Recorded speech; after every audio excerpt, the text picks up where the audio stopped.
What's going on, guys? It's Rashad here from Talk Automotive Canada, and if you've landed on this video, it's because you're trying to get a better trade-in value for your car. Let's hit it. I stay in the pocket all the time, don't mind if I see it's all mine. Just fine, see I break them all the time, don't mean you can get out of line. Redefine, call it calculated time, we doing it in minutes. All right, guys, so let's talk about trade-in value, right? So the biggest thing you want to do before you go into a dealership and start looking and exploring for a better trade-in value, you do want to look at what your car's worth on the market today. And with the chip shortage, you do want to be vigilant to that. So the first thing you're going to do is probably hop on Auto Trader. You're going to take a look and price low to high, not high to low. Okay, don't always assume your car is going to be priced the highest. You have to understand what the dealerships go through when we're looking to price your car. We use a program called vAuto. That program actually allows me to understand how many cars are exactly like yours within my market. And I can actually choose a radius, right? So I'll know what it sells for. And I'm not going to see that if you've got a Honda Civic, for example, and there's 16 of them in my market, and one of them selling for $34,995, and the rest are selling for $29,995, well, I'm not going to buy yours for $30 and sell it for $34. Clearly, that guy is out of whack. So do not look for cars that are priced high to low. Always look for cars that are priced low to high. And then understand, why are they priced that way? Okay, so is it mileage?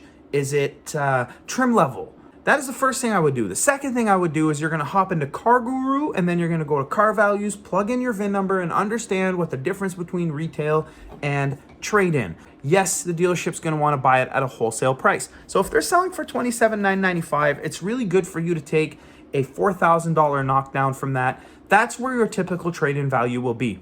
Now, you landed in this video is because you're trying to say, excuse me, Rashad, I need to get the best trade-in value. That's why I'm here. And I get that. So I'm going to explain it to you. First of all, clean your car, okay? Make sure you put it through the car wash. Make sure it's clean on the inside. Make sure there's no clutter, okay? Clean your car. Second of all, bring all of your service records with you. Show me when's the last time you did brakes, when's the last time you did tires, when's the last time you did rotors. Because when I'm appraising a car, I'm taking into account how much I'm going to spend on your car to bring it up to speed. So if you've done your brakes 4 or 5 months ago, or maybe a year ago, you need to tell me. That's going to help you get a better trade-in value. Pull a Carfax on your car. Understand what I'm going to see. Is the Carfax going to show me all of the oil changes and the service records you've done because you did it at a dealership? Is it a one-owner vehicle? Is there an accident on it? Is there even a glass record on it? Right? So I want to touch up on accidents for a quick second. If your accident is under $3,000, it's irrelevant. The dealership doesn't even take it into effect, right? So a $2,400, $1,500 accident, no problem. If you've got an $8,000 accident, that's going to affect your trade-in value, okay? And when you bring the car in and get it traded and get a trade-in value, okay, understand that the first number the manager is going to pitch you is probably the lowest number they have. You can always get about $1,000 to $1,500 more by just simply asking for it.